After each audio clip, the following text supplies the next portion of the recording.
This is The Discourse with Dr. Ken.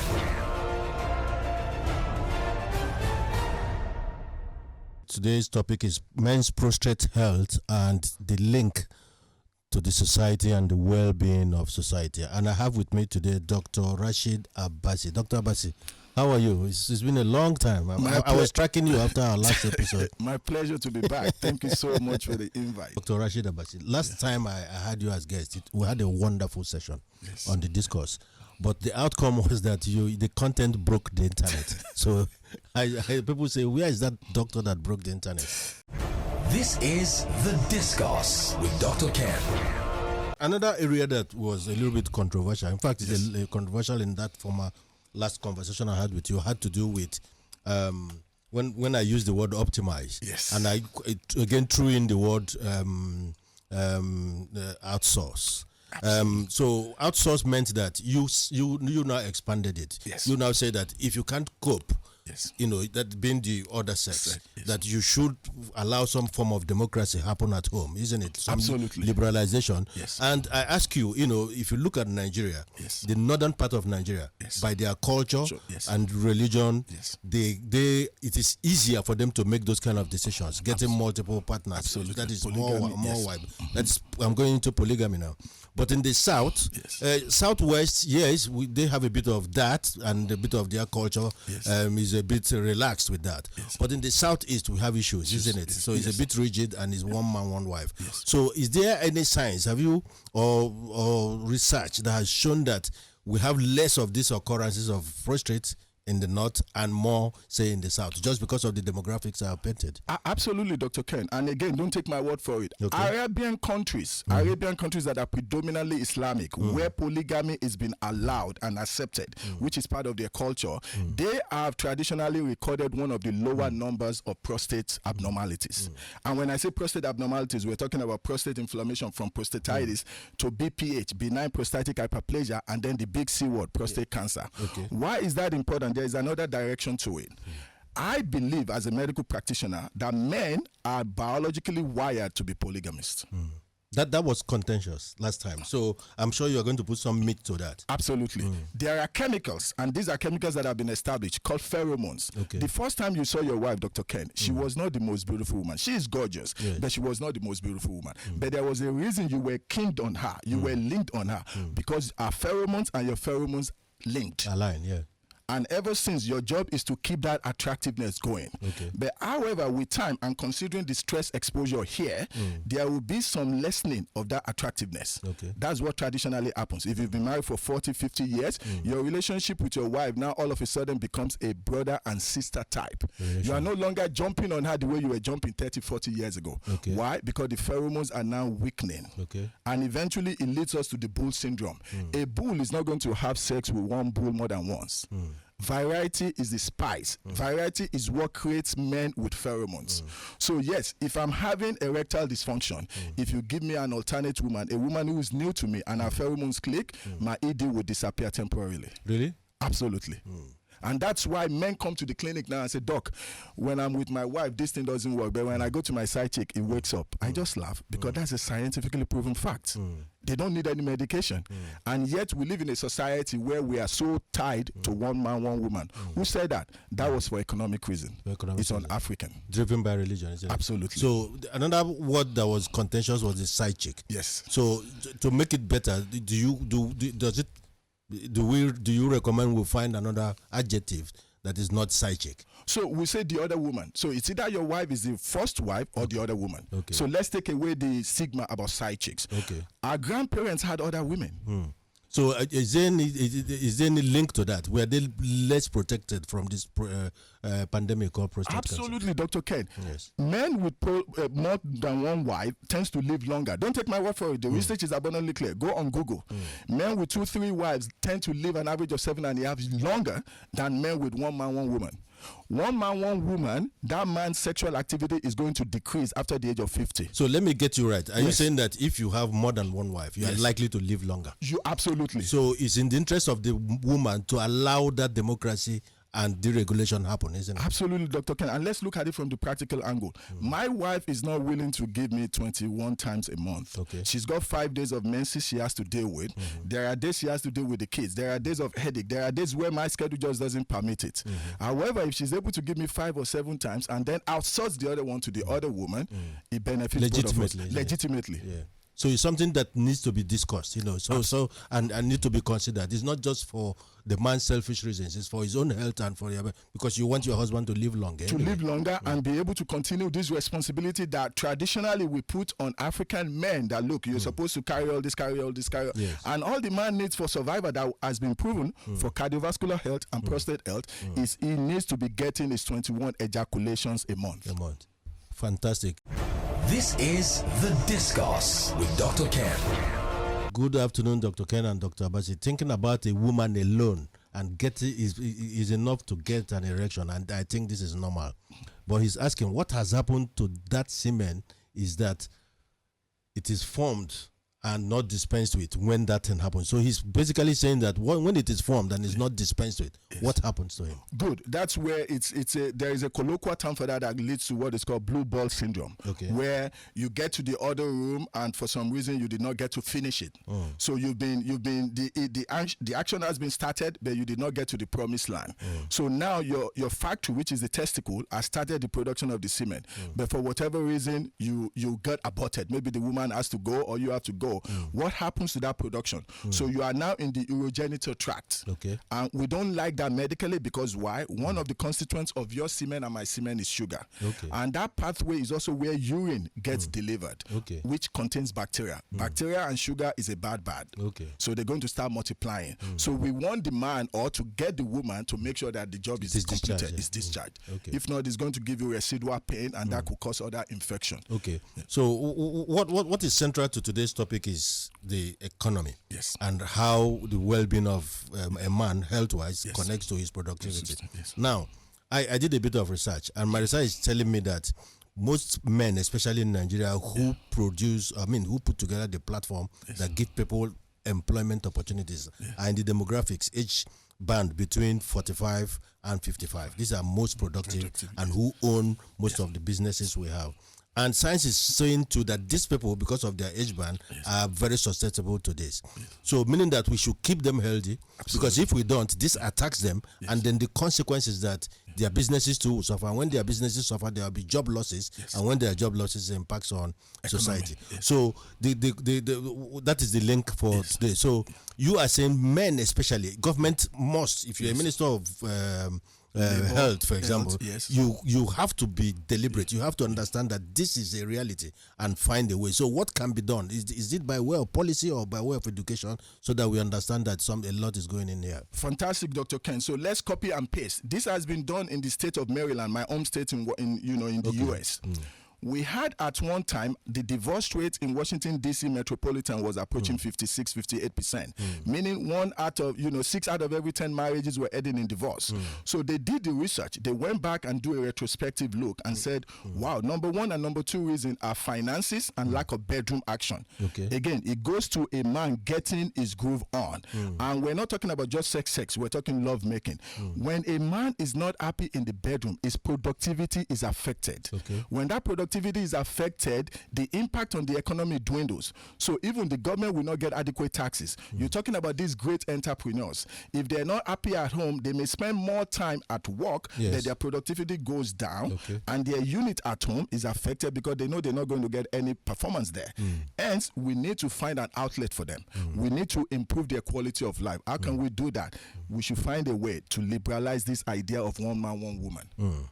It's not working for us. It's a conversation that needs to be heard, because that came out of economic reasons back then for those oligarchs to protect what they have. Now the world is global. We're more democratized. So we need to have that opportunity. And again, even look at it from the other angle. There are more qualified single women, single mothers than available men. So what's going to happen to them? They want to also get their groove on. So women are advocating for love making rather than just sex. So we can have a solution that mutually benefits both parties. And the economic impact will be fantastic because Maryland has proven it. When the governor of Maryland put a stop on immediate divorce, what did he do? He allowed couples coming in for divorce to go for counseling, financial counseling, and heritage type clinic counseling. Divorce rate dropped from 58 to 28. Productivity went up.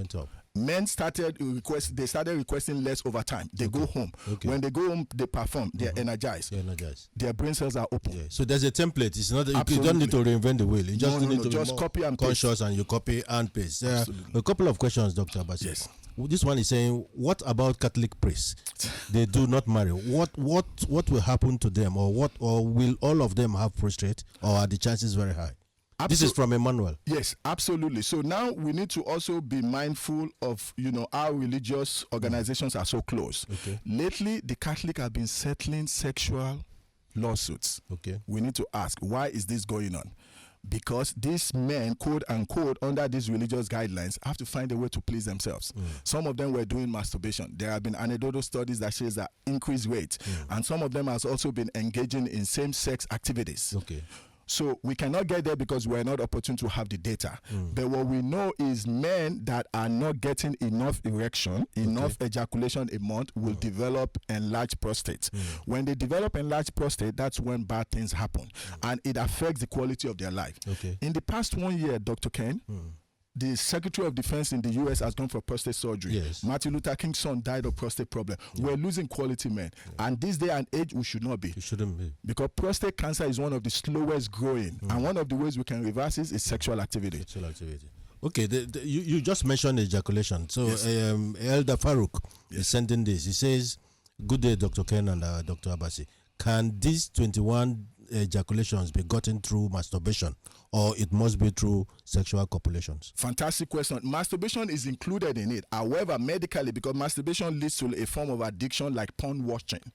And your partner will not like it when you're always getting yourself satisfied through masturbation. So we need more of the other room performance. If she cannot get you across the line, if she can help you with BJ, doing hand job, that will help. Because the goal is for you to get that ejaculation. That's the only form of exercise your prostate will get. Increased blood flow, and it gets it through ejaculation. Abdul from mainland is saying, Dr. Abasi, in Nigeria, many men would rather spend money on their cars than on prostate checkups. How does this culture of silence, quote and unquote, around men's health affect family incomes when breadwinners become ill? No, fantastic. And a surprise response to Abdul. This is not only Nigerian men. So let me give you an example. When we opened our first clinic in US about 15 years ago, American men do not want us to have a sign saying men's clinic because they assume what you are dealing with has to include prostate. And I can only attribute that to the stigma. Your woman doesn't want to know that you are going to go and see somebody else to get you optimized. So we need to destigmatize the whole idea that the man cannot perform, because you should treat it as if it's high blood pressure, as if it's diabetes. Because the truth is what Abdul is saying. When these men now find other ways to try to get their mind off, and they are avoiding the big, elephant in the room, it shouldn't be like that. They should go in. It's like you're going in for your regular routine checkup a year. Ask your doctor, please check my prostate. You do not even have to have a family history, because your prostate may be having problem when there are no symptoms. But the sooner you catch it, the better. There was a study that shows that men, when they ask men that if to remove your prostate, if you have prostate cancer, to remove it, you're going to have erectile dysfunction. 79% men said don't touch it. They rather die. They rather die. They rather progress with the symptom. I mean the consequences disease, and the consequences, and because they want to maintain their erection. So that tells you how strongly attached, biologically attached a man is to erection. So when they give them the option, look, there is surgery, but the surgery has a side effect. So for such category of men, removing it is like taking out the battery head, isn't it? Absolutely. That means they're telling you that then I'm no longer going to be a man. And medically, we are also doing a disservice because part of the treatment we're using is what is called Lupron that converts a man to a woman. Okay. You know, you block the testosterone. Testosterone is the male hormone. Yes. And when you give them Lupron, you block that testosterone. And then the man start becoming feminine. Most men don't want that. Okay. So they would rather keep their erection, even though they know that their days are numbered. They want to see their good Lord smiling. So that for them, they are going for reach instead of frequency. Absolutely. So let me take you to traditional medicine now, because this is very common in Nigeria. A lot of people in this predicament, default to traditional medicine. So traditional healers versus modern medicine.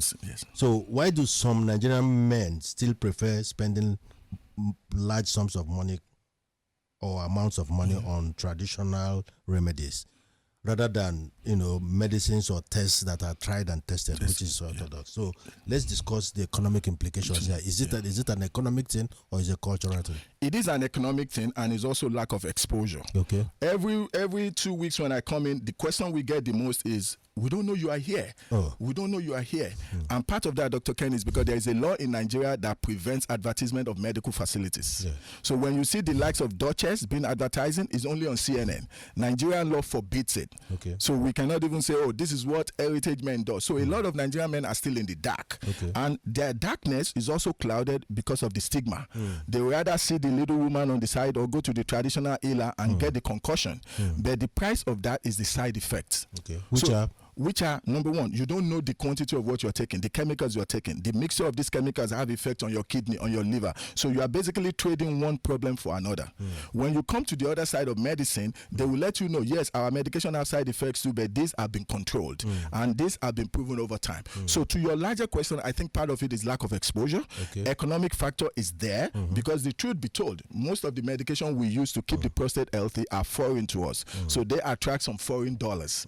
And men will rather get the concussion by the roadside, by the bus stop, even though it's trading one problem for the other. Okay. So growing up, when I hear prostrate, my mind goes back to a man that is in his 60s, late 60s, 70s, 80s, 90s.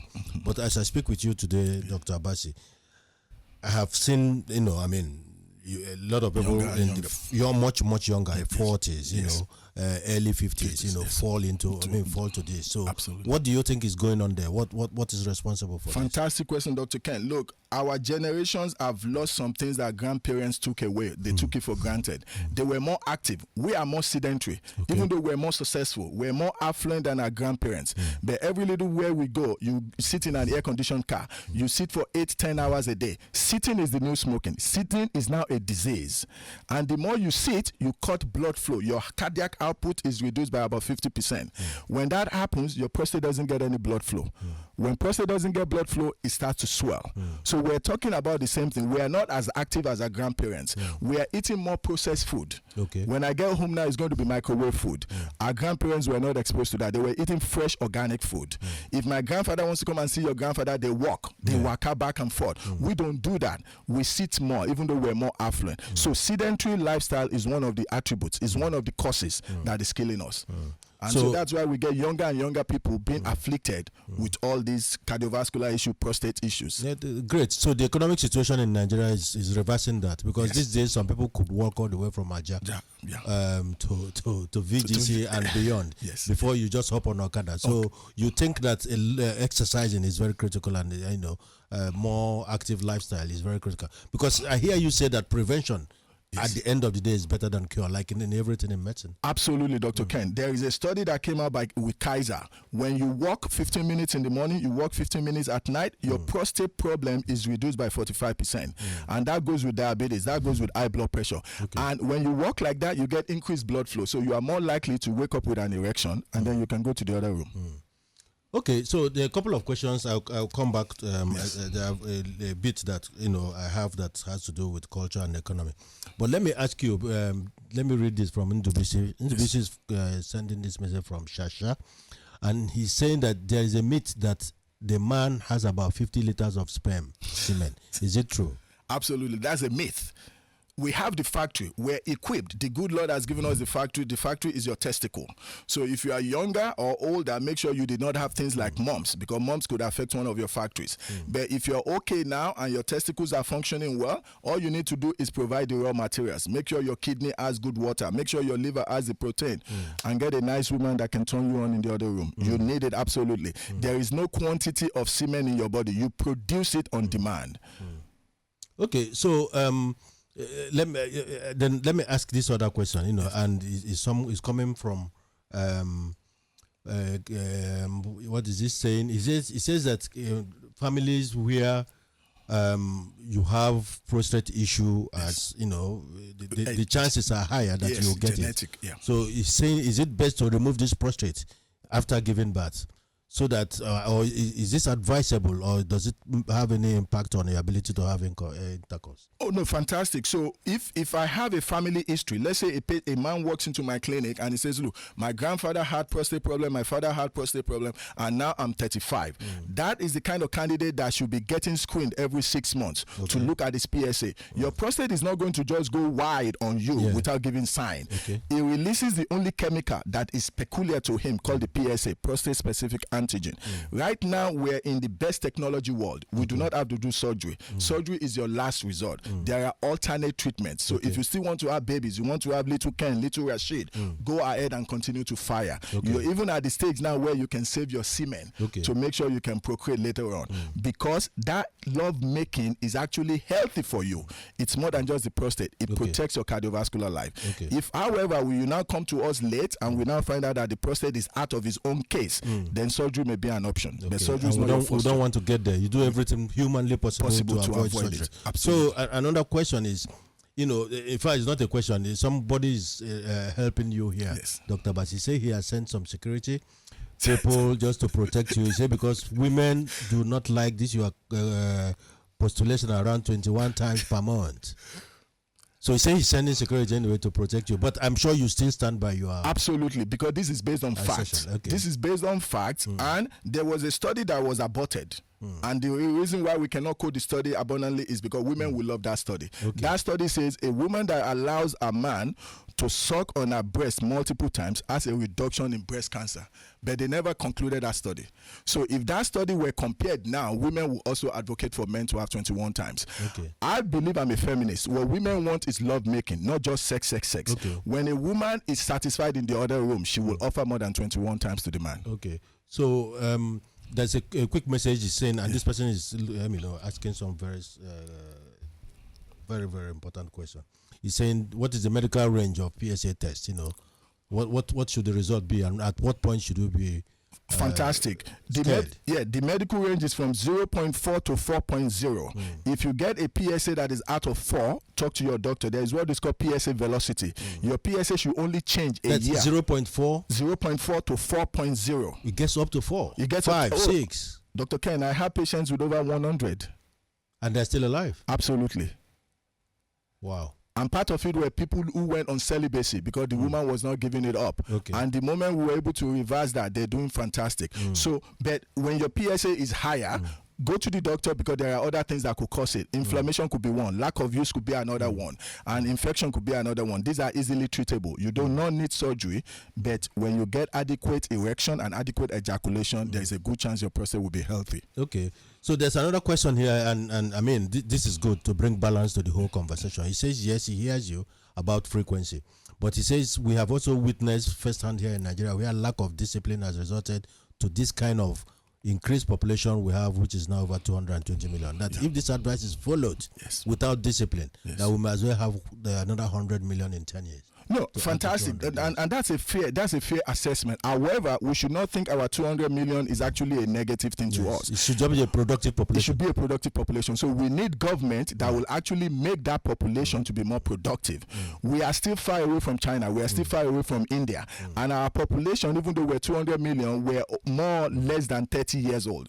And the future depends on our young ones. They are very cerebral. So the more we can get those, the better. Yes, I do agree with him that we need to have a little bit of control, and that's where love making rather than just sex is the key.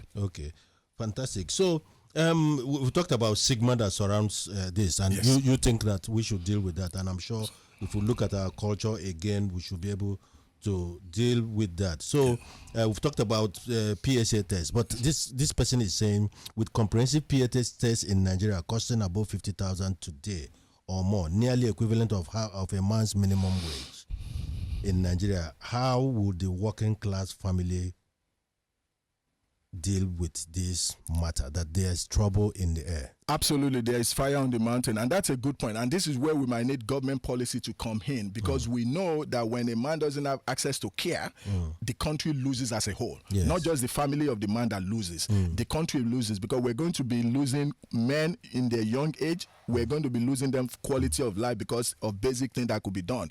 So this is where we need policy from those people in position that they can include PSA tests as part of primary care that should be covered by any HMO that government sponsors. Because once that is the case, the earlier you find abnormality, the sooner it can be treated. And again, we talked about tomatoes, we talked about soursop. Yes. Health is wealth. Yes, I understand that we're under economic situation, but trust me, your health is your wealth. It's your wealth. So, of course, if you compromise your health, definitely you are not going to be productive anymore, and you know the consequence. Absolutely. Even though Kelechi is still sending, he say a family could buy a 15 kg bag of rice for more than the amount of money for comprehensive tests. Well, it's either you do it or you know what the consequences are. So now, let's take the issue of outsourcing again, because I can see a lot of questions around this outsourcing. So are you saying that it is better to discuss this deeper so that we find some legitimacy around polygamy rather than leaving it to people's idiosyncrasies and discretion? Absolutely. Another African country, Zimbabwe, they tailor this in their parliament. Really? Yes, they actually discussed it. And so we are going around this 800-pound gorilla without talking to the gorilla itself. Okay. That is the issue. We now have more qualified single women, single mothers, and the home is not the same. Because a typical family should be the man, the woman, and the kids. But when this is happening, it affects us overall. And when you are losing the man, when you are losing the breadwinner at a younger age for things that could be prevented just by him getting 21 times, we're going around this. We're missing the big point. And the big point should not just be one man, one woman, because it has never been us. That's un-African. Yes. That was started for economic reasons in the European American sphere. We are African. My grandparents, Dr. Ken, had 21 wives. They didn't have any issues. Yes, they didn't have any issues of prostate issues. And they were able to do their best. So yes, that outsourcing should be there. Let's destigmatize it. Don't call it side chick. It could be the other woman. So the choice is, are you the woman or the other woman? Okay. So, there are a lot of questions, and it's hitting on our culture, more and more. And then this guy is saying that should we find a way to organize our traditional healers so that they support this fight against the prostate scourge? Absolutely. We need to do a little bit of research and development, because you see the Western medicine you and I are using now and benefiting started from the raw materials from the healers. So all we need to do is have our institution in the right place, do a little bit of research and development, because we're not spending money into research and development. We could have done that, not only for prostate. It could even be something like for sickle cell. It could be something for malaria. We are facing it because these are things that unfairly affect black men. So we need government that can actually put a little bit of money into research and development, because our traditional healers are smart like they come. And so when we guide them and we allow them, they will minimize the side effect, and they will be able to even come up with dosage control, because those are the two big issues: side effect and dosage. We do not know what we're taking. And so if we do research and development, we'll be able to get there. Okay. I'm happy. I'm trying to. There are a lot of messages from men, but finally we have from Bukola. Okay. And Buki is saying that. Are you saying that there are? Where is the question? He's saying that there are many ways how men can define their masculinity. Especially through the ability to provide, but there's this other one through the ability to perform in the other room. That which one weighs more for you? So it's not a one-off. Okay. So yes, a responsible man is proud to be the provider for the family. But we also know that there is a direct link with increased provision when he's happy in the other room. So don't deprive him in the other room and expect productivity to go up. So it has a link, isn't it? It has a link. Productivity has been shown to be directly correlated. If I'm happy in the other room, trust me, Dr. Ken, I'm ready to work more and provide more for the family. But if I'm not happy in the other room, that's when I take more time at work. And that's not the way it's supposed to be. Because you're avoiding the other person. Exactly. I'm happy you have put a lot of light on that, because clearly that link is there. You are saying that to avoid low capacity utilization. Yes. But there are cases where a man is hardworking, yet there is load installed capacity utilization. Absolutely, and that man is trying to trade one thing for the other. He continues to provide, he's working because he realizes that he's not getting any benefit in the other room. Unfortunately, that man tends to die young. We don't want that. We're asking for a balance. Yeah, and in the defense of women, what I say is, what the left hand does, don't let the right hand know. You are not going to bring your other woman to your marital home. You want to have your other woman on a contract. You call her, she doesn't call you. She doesn't disrespect your home. So your woman is still your anchor. But you know why you are doing it, and your woman is on your side. She realizes that you must get your 21 times. And if for some reason she's not able to get it for you, hey, she knows where you are. Yes. I know that remains controversial, but I'm very sure you're speaking to science here, isn't it? So now the workplace, Nnamdi is asking, he say, is the Nigerian workplace ready for prostate cancer survivors? Because the way we treat it, it comes with a lot of stigma. Shouldn't companies be legally required to provide adjusted working hours and conditions for men recovering from prostate surgery? Absolutely, and not only that, prevention is better than cure. They should now allow you to get breaks to work rather than just sitting for 8-10 hours, especially our young Nigerians who are cerebral. They work in IT. They sit for 12-14 hours. We know sitting is bad. It's a new disease, and that leads you to sedentary lifestyle. So we should advocate more at this workplace that environment should even be more mindful. And yes, for prostate condition, this should not be a stigma. It's just like high blood pressure. It's just like diabetes. But that stigma with our culture is really killing us. Because the truth is this, Dr. Ken, we're still an hypocritical society. You don't want to be dealing with this when this thing can be treated. The study shows that when your wife comes in with you for prostate treatment, your success rate is increased. So the men are hiding it from the woman because they assume that the treatment is going to come with the side effect of lack of erection. And they don't want that woman to, because some women don't know how to handle it. Women call us 2-minute man. They call us dead man. So what does that mean when we are so called? That is it. That affects your self-esteem. What that means is that you know when the woman gets you into the other room, men act like microwave. When you see a woman you want, your body goes 0 to 60. But the women are like oven. You need to preheat them. You need more than 2 minutes. If I'm a 2-minute man, then I've ejaculated 2 minutes, and she's looking at me like, "What?" The microwave oven is redundant. That is it. She looks at me like, "What just happened?" So she's not ready to come back to the other room, and she start affecting your self-esteem. And then she goes on Instagram and start telling her friend, "See that Dr. Abasi, see that Dr. Ken." So there's a lot of frustration that comes with that, isn't it? So when a man gets to a situation where he stands up, say from wherever he's sitting, and the urinary is immediately affected, being affected, do you think is the last stages of this particular disease, or something can still be done about that? Absolutely, it can be done. Yes, we like to see them before that. You know, the earlier the better. We don't want to get to the point of incontinence because that man is affected socially. He does not even want to go to the church. He does not want to go to mosque because he considers himself is going to spill on himself. We like to see them before that because we have alternate treatments now that definitely will prevent the incontinence. It will prevent the lack of performance because that's what men are worried about. The study shows most men say, "Don't touch me if I'm going to develop this side effect. Let me just live." So okay, maybe if that man is like 70 or he's 75, he could take that position. Are you saying that a 55-year-old man could say, "Don't touch me, I'd rather die," instead of you dealing with a situation that can decrease my productivity or ability to perform. Yes, Dr. Ken, the average age in that study was 49. 49? Yes, men are saying, no, leave me. No, if you're going to cure my prostate, but I'm going to end up with 2-minute man or lack of erection, no, leave me alone. Because some men, even affluent, who have money, do not consider them to be manly when they cannot perform in the other room. Yeah, because the man, if he's 55 or like 50, like you said, so you rather live another 50 years with high velocity and high performance, frequency and reach than curing that, and then he's out of his esteem becomes zero. Yeah, it becomes a dead horse. So life requires a lot of weight balancing, isn't Absolutely, it does. And but the truth is, it tells us that men, all our being, we are attached directly to erection.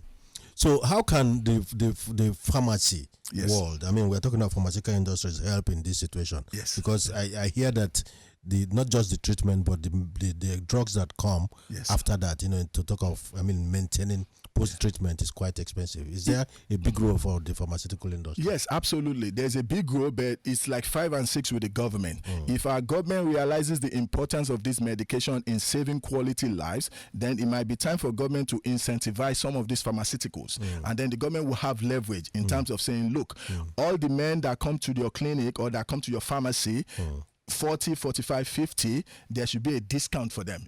In exchange for that, we are providing research and development money for you, because we know that not only the prostate infection will come there, and then the likes of Viagra, even men that have survived the surgery, they still need Viagra, they still need Cialis. Think about it. Pfizer made over $5 billion in the span of 2 years just from blue pill. That tells you that it's a global problem, and men are ready to look for solution if it's available. Okay, so you had mentioned the focus on maternal health, as against some kind of balance or focus on health screening for men. So, and Nkechi sends this, he says that you should touch on that again. Does this focus on maternal health not overshadow men's health issues in our country? So this is how you look at it, Dr. Ken. The pendulum has swung far away from women for decades, if not centuries. There was decades where women were not allowed to go to school, where women were just considered to be baby factory. Now the pendulum is swinging the other way back now. That's what led to women, infant, and child health care. Nobody looked at the man.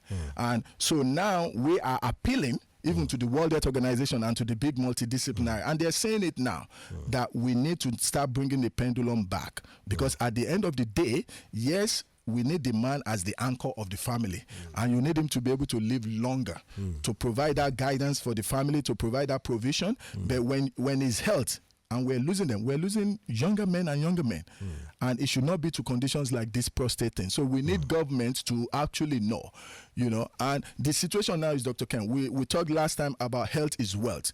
And we're talking about medical desert. Lagos is a medical desert. We don't have any urgent care center.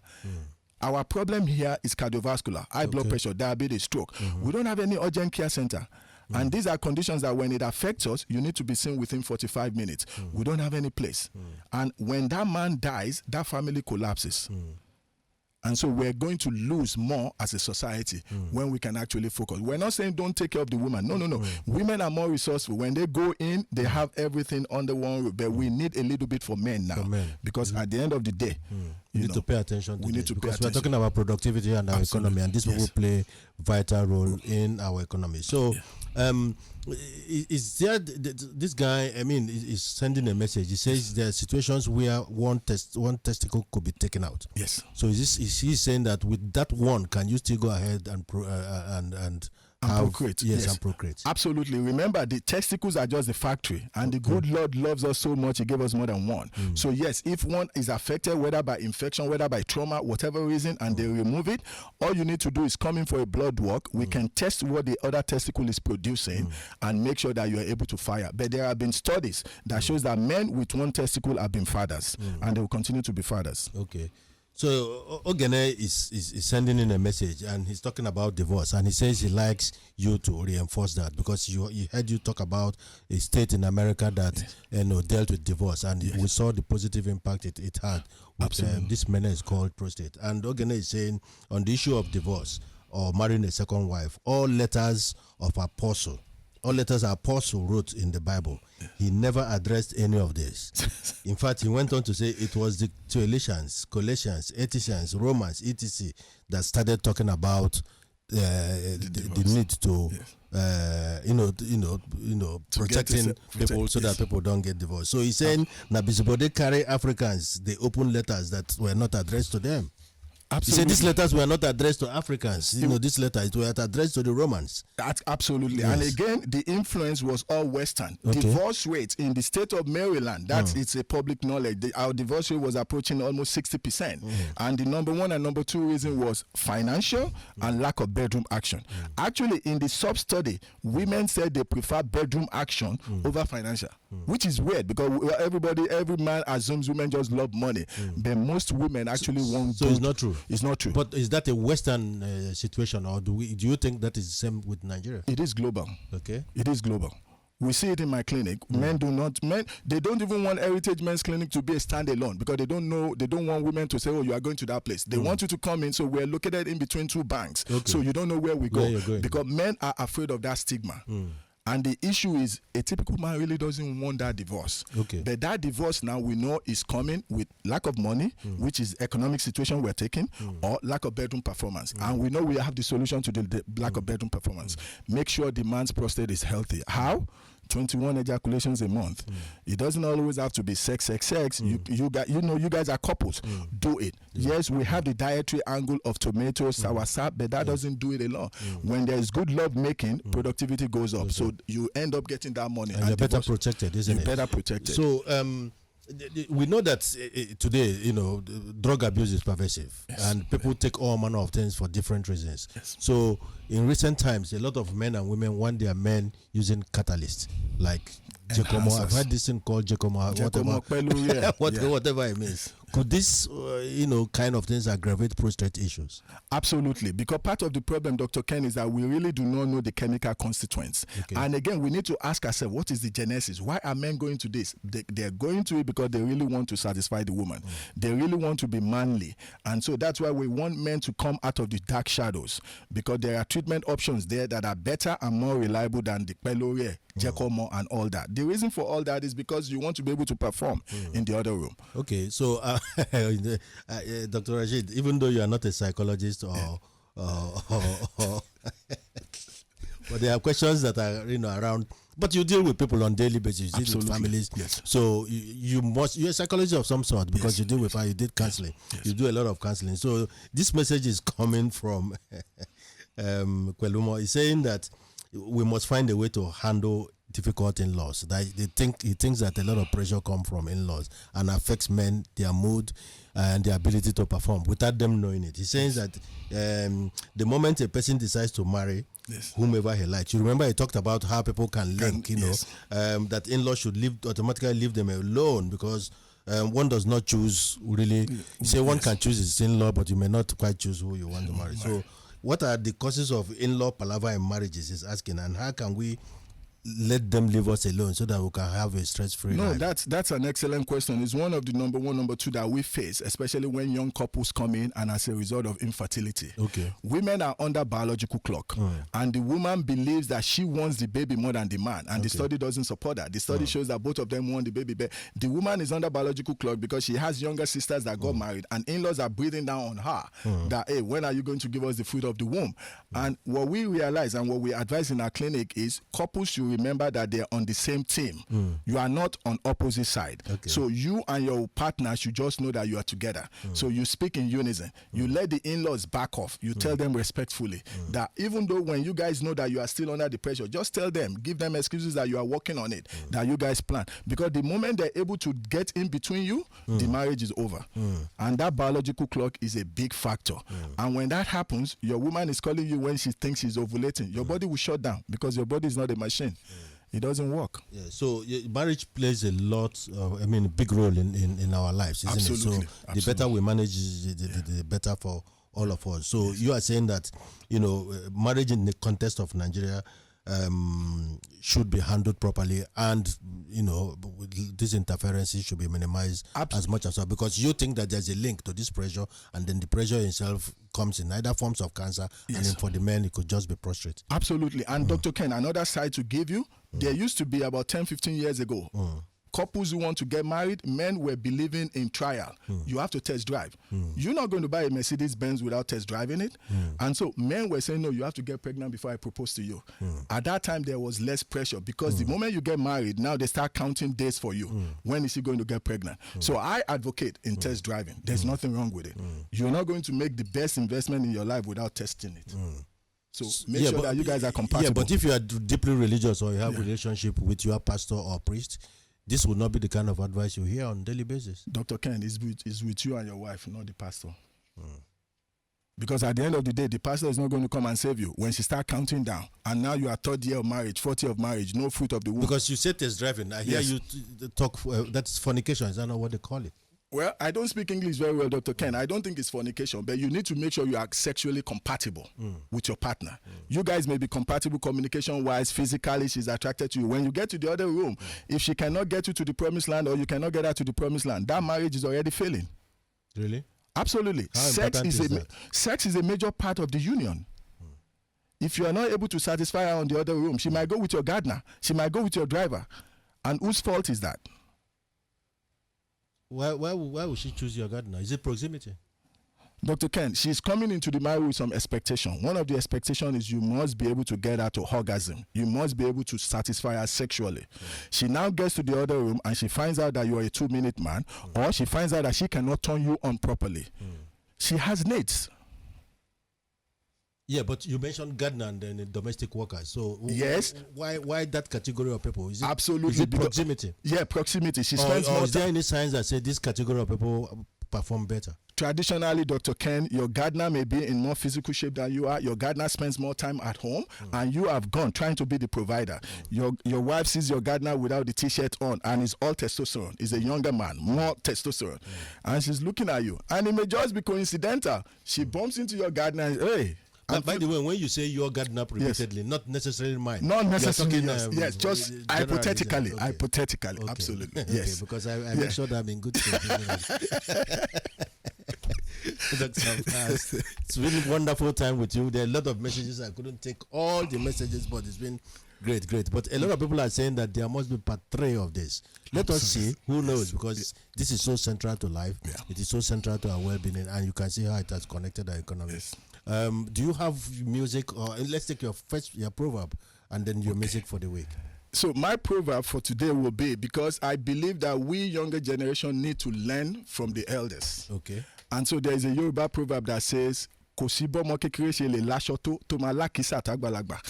is no amount of clothes you can have that you have used clothes like your grandparents. That is a sign for us that we need to look at what they did that worked well for them.